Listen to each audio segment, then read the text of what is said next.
Si vous pensez que Kylian Mbappé n'a rien à voir avec les problèmes qu'a actuellement le Real Madrid, vous vous voilez la face. Je vous le dis, la vérité elle est en face de vous, c'est juste que vous ne voulez pas la voir. Je vais vous le montrer point par point. Bougez pas, vous allez voir. Déjà d'une, comment vous pouvez nier que Kylian Mbappé n'a aucune influence sur les problèmes actuels du Real Madrid, car les problèmes actuels du Real Madrid sont exactement les mêmes que le PSG d'il y a quelques saisons auparavant. Le PSG qui avait des problèmes d'ego dans le vestiaire, qui avait des problèmes de demande salariale, qui avait des problèmes de solidarité dans l'effectif, de véritable leadership au sein de ce groupe, un problème d'ego avec les coachs notamment, les coachs qui se succédaient, une direction qui laissait faire les caprices de certains joueurs. Je parlais pas que d'Mbappé, il y avait des caprices de Neymar, il y avait des caprices d'Mbappé, il y avait des caprices d'autres joueurs, mais en tout cas ce contexte-là néfaste où tous, moi-même, moi le premier, on se moquait du Paris Saint-Germain. Aujourd'hui c'est au Real Madrid que ça arrive, des joueurs qui veulent plus enlever leur passe droit, d'aller faire des sorties en jet privé après les matchs, des joueurs qui se permettent de considérer que l'entraînement de certains entraîneurs sont trop durs ou sont pas à leur goût. Si on parle de jeu sur le terrain, j'ai pas besoin de vous remettre cette interview de Luis Enrique où il explique à Kylian Mbappé qu'on ne peut pas avoir un vrai effectif collectif qui défend ensemble dans un football moderne où on demande à tous de faire les efforts avec Kylian Mbappé. Résultat, Luis Enrique s'est séparé de Kylian Mbappé. Luis Enrique est devenu la meilleure équipe d'Europe avec le Paris Saint-Germain. Tandis que le Real Madrid est passé de 2 saisons en 2022 et en 2024 où on gagnait 5 trophées, dont 2 Ligues des Champions, 2 Ligas et 2 Supercoupes d'Espagne, un club qui va enchaîner sa 2e saison blanche consécutive sous Kylian Mbappé, je le rappelle. Autre chose, vous ne remarquez pas quand même qu'il n'y a personne qui brille aux côtés de Kylian Mbappé, que ce soit en équipe de France, que ce soit au Paris Saint-Germain ou au Real Madrid, depuis maintenant 4 saisons, aucun joueur ne brille aux côtés de Kylian Mbappé. Me parlez pas de 2018-2019, c'est pas le même joueur. Moi, je vous parle depuis 4-5 saisons maintenant, qui brille aux côtés de Kylian Mbappé? Personne. Qui a élevé son niveau de jeu aux côtés de Kylian Mbappé? Personne. Si vous osez me sortir l'argument de sans lui, le Real Madrid ne gagnerait pas parce qu'il a mis 29 buts et 4 passes décisives sur ses stats de cette saison en tant qu'attaquant du Real Madrid, oui, à l'heure actuelle, Kylian Mbappé est le meilleur joueur du Real Madrid parce qu'il a créé une dépendance envers lui dans cet effectif. Mais comment ferait-on si on n'avait pas un joueur qui nous mettait 29 buts à la mi-janvier? Ce tweet date du 21 janvier 2024, l'année où le Real Madrid a gagné la Ligue des Champions, la Liga et concédé seulement 2 défaites, 2 Wanda Metropolitano contre l'Atlético durant toute la saison. Voici les meilleurs buteurs. Jude Bellingham, 18 buts. Rodrigo, 12 buts. Vinicius et Joselu, 10 buts. Brahim Diaz, 6 buts. Carvajal, 4 buts. Je dois vous remettre la vidéo de Bruce Granek où il vous explique que forcément, quand on n'a pas un buteur providentiel, les autres se responsabilisent beaucoup plus et donc marquent beaucoup plus de buts. Et donc à la fin, si on regarde, l'équipe marque beaucoup plus de buts et pourtant on n'a pas un mec qui m'a mis 30 buts à la mi-janvier. Le résultat, à la fin de saison, c'était quoi? Vinicius, Bellingham, Rodrigo, Brahim Diaz et Joselu qui ont tous atteint à peu près 30 goals assists minimum durant la saison. 5 joueurs qui ont atteint 30 goals assists. C'est très rare que ça arrive dans le monde du football. Enfin, pour finir, il y a juste un truc qu'on voit tous, mais que personne ne veut s'avouer. J'ai l'impression, en tout cas, pas beaucoup veulent l'avouer. Mais comment vous voulez coacher Kylian Mbappé? Le mec, un jour, il se prend pour Neymar. Il va demander les ballons. Allez, il va décrocher de 30 mètres, la demander dans les pieds. L'autre jour, parce qu'on va jouer contre une équipe un peu plus compliquée, il va demander que des ballons en profondeur. À un moment donné, il va se mettre sur le côté gauche. À un moment donné, il va se mettre sur le côté droit. Le mec, il fait ce qu'il veut sur le terrain. C'est-à-dire qu'aujourd'hui, il a envie d'être un bowler, il a envie d'être un skiller, il a envie d'être un numéro 10, donc il va se mettre dans sa position préférentielle. L'autre jour, il va envie d'avoir marqué des buts, donc il va se mettre en position de buteur, il va pas bouger et il va pas participer au jeu. C'est impossible de coacher ce type. Et c'est impossible de nier le fait que Kylian Mbappé est la cause de ce qui se passe au Real Madrid. Il n'y a pas de coïncidence. Tout ce qui se passe au Paris Saint-Germain se passe au Real Madrid. La seule chose qu'ils ont en commun, c'est lui. C'est lui. Vous allez me dire quoi encore là?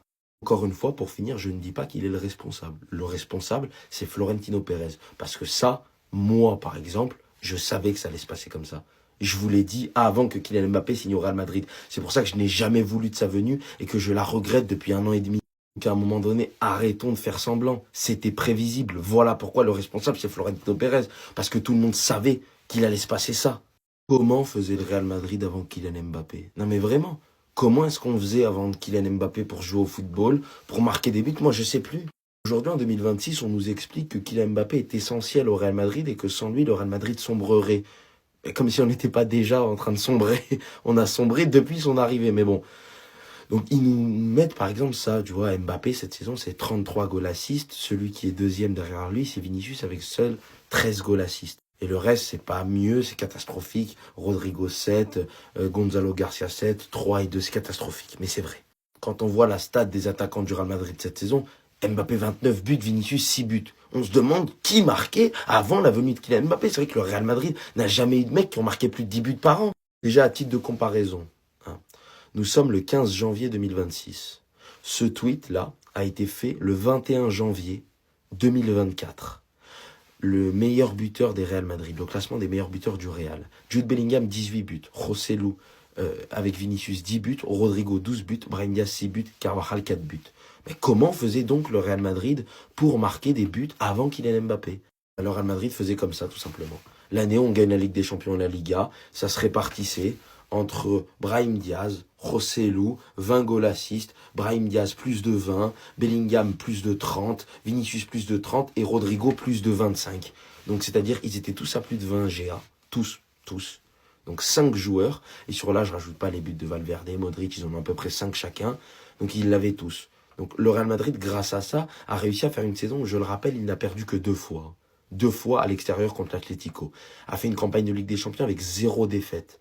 Hein, et a remporté la Ligue des Champions, la Liga ainsi que la Supercoupe d'Espagne. Avec seulement 2 défaites en une saison. Donc moi, la question que je vous pose, c'est comment faisait le Real Madrid avant Kylian Mbappé? C'est vrai que quand il y a un joueur qui demande tous les ballons, qui arrive dans ton effectif, qui veut marquer absolument, qui déséquilibre tout un effectif et tout un collectif pour ses propres stats personnels, je rappelle quand même qu'à ce moment-là, Carlo Ancelotti ne voulait pas de Kylian Mbappé. On se demande bien pourquoi. Enfin, peut-être vous demandez bien pourquoi. Moi, je le sais pourquoi. Donc ne venez pas me vendre que Kylian Mbappé est en train de sauver le Real Madrid ou évite le Real Madrid d'être humilié. Non. Pour mettre des buts contre ces équipes-là, vous inquiétez pas, il y avait déjà des mecs. Il y avait déjà des mecs pour marquer des buts. C'est juste que, évidemment, voilà, comme on vous l'a expliqué, nous qui pensions que Mbappé n'était pas une bonne solution pour le Real Madrid, le fait qu'il vienne, ça change beaucoup de choses au Real Madrid, dont ça. Et donc, on est passé d'une équipe très participative, avec un énorme élan de solidarité, à une équipe qui a pour but de faire marquer Kylian Mbappé. En attendant, est-ce que ça a marché dans toutes les équipes où il est allé? Est-ce que jouer pour Mbappé, à la fin, ça a fait gagner des titres et des trophées à ses équipes? Je pense pas. Ça, c'est pas moi qui le pense, c'est l'histoire qui me le dit. Le problème, il n'est pas que collectif. Je vous le dis. Le problème du Real Madrid, il n'est pas que collectif. Le niveau individuel du joueur, il est inquiétant. Sur cette liste-là, il y a au moins 10 joueurs qui n'ont pas le niveau de jouer au Real Madrid. Et 15, voire 18, qui n'ont pas le niveau d'être titulaires dans un très bon Real Madrid. Vous ne me croyez pas? Parce que vous pensez que les problèmes collectifs, ça vient que de ça. Non. Notre niveau défensif au milieu de terrain, individuellement, il est horrible.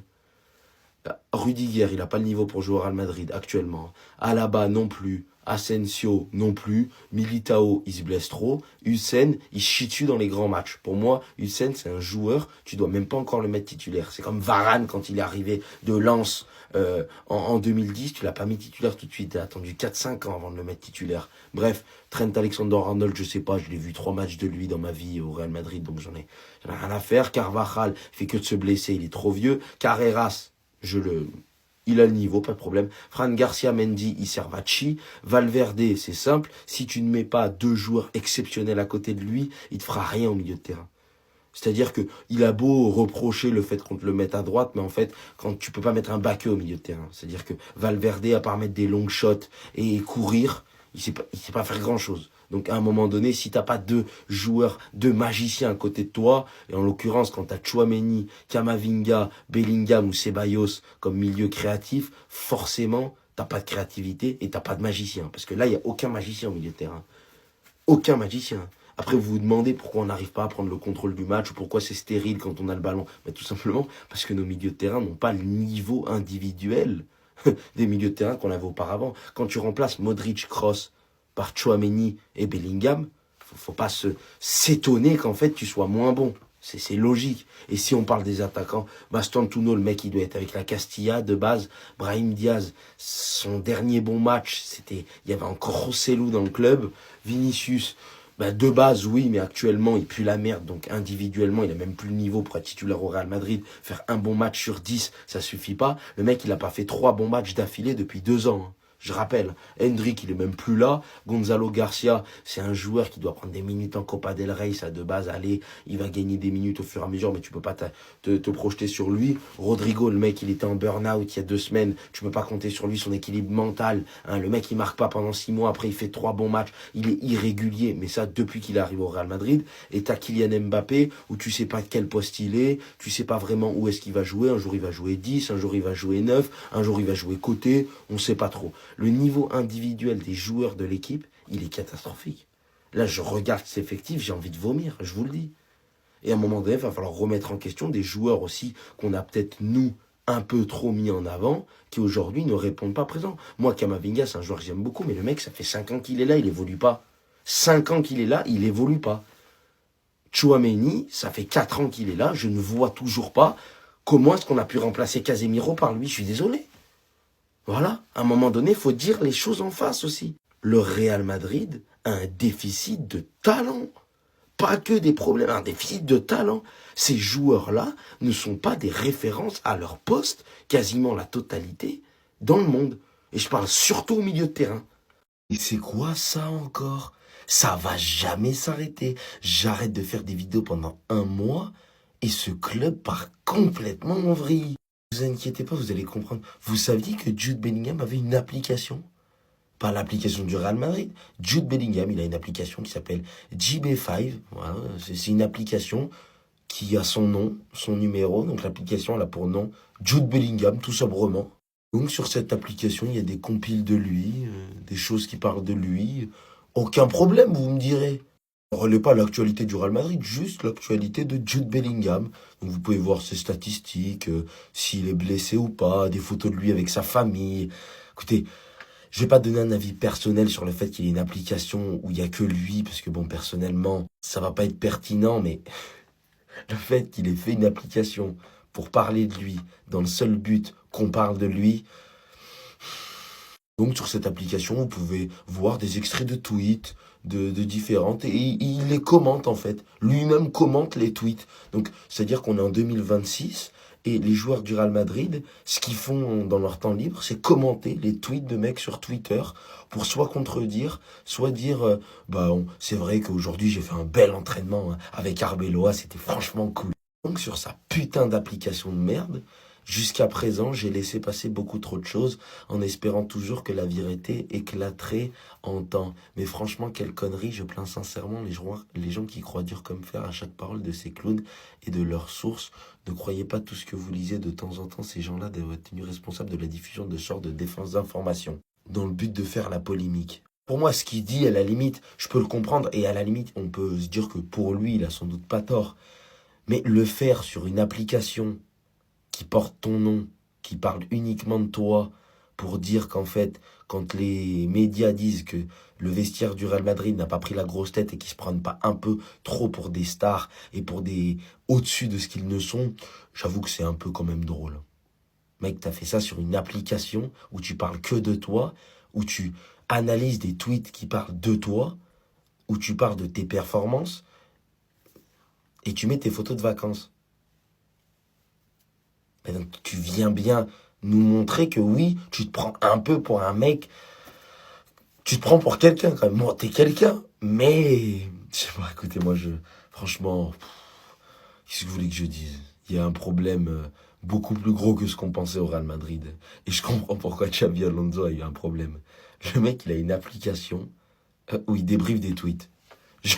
J'arrête. Et bah voilà, le Real Madrid vient encore de prendre une décision suite à l'élimination en Coupe du Roi. Et là, ce que vous êtes en train de voir, c'est Kylian Mbappé qui était en pleine discussion hier matin avec Rudiger, Trent Alexander-Arnold et Alaba. Je sais pas ce qu'il est en train de les raconter, mais en tout cas, ils ont l'air très concentrés. Et regardez Trent, même Rudiger. Et en ce qui concerne l'élimination du Real Madrid hier soir, Pasteur Valero s'était mis à pleurer. Pour ceux qui auraient oublié, il a quitté le Real Madrid il y a pas longtemps. Et hier, après avoir éliminé le Real Madrid, le gars était inconsolable. On sait pas s'il pleurait de joie ou de... je sais pas. En tout cas, ce qui est sûr, c'est que les joueurs du Real Madrid commencent à comprendre la gravité de notre situation. Carvajal à la fin du match a dit ceci: nous avons touché le fond. Juste après ça, il dit: les plus responsables de cette situation, c'est nous les joueurs. Voilà, au moins pour une fois, on va pas mettre la faute sur Xabi Alonso, il n'est plus là de toute façon, et on va pas mettre la faute sur Arbeloa non plus. Le gars, il est arrivé à 2 jours. Cependant, Arbeloa en conférence de presse à la fin du match avait l'air totalement déconnecté. Déjà pendant tout le match, le gars avait l'air blasé, il avait les mains dans les poches du début jusqu'à la fin. Il dit aux journalistes: est-ce que je regrette d'avoir laissé des joueurs importants à Madrid, c'est-à-dire Kylian Mbappé et Rodrigo? Non, si je pouvais le refaire, je le referais 1000 fois. L'équipe de ce soir était une équipe fantastique, capable de battre n'importe qui, n'importe quelle équipe au monde. Tu mens, mon ami, arrête, je vais même pas terminer la phrase. Ton équipe était capable de battre n'importe qui au monde, mais face à Albacete, division 2, voire même division 3, étant donné qu'ils sont 17e de leur division, on n'a pas réussi à les battre, et toi tu viens nous dire ça. Respecte-nous, hein. Parfois, je me demande s'ils nous prennent pour des cons ou des débiles. Franchement, en tout cas, ce qui est sûr, c'est que la direction du Real Madrid a pris une décision. Ils n'accepteront pas une saison blanche. C'est mort. Selon le média El Chiringuito, une révolution dans l'équipe pourrait avoir lieu au cas où ce scénario venait à se produire. Donc voilà, si à saison blanche, il pourrait y avoir un gros remue-ménage. C'est ce qu'on attend.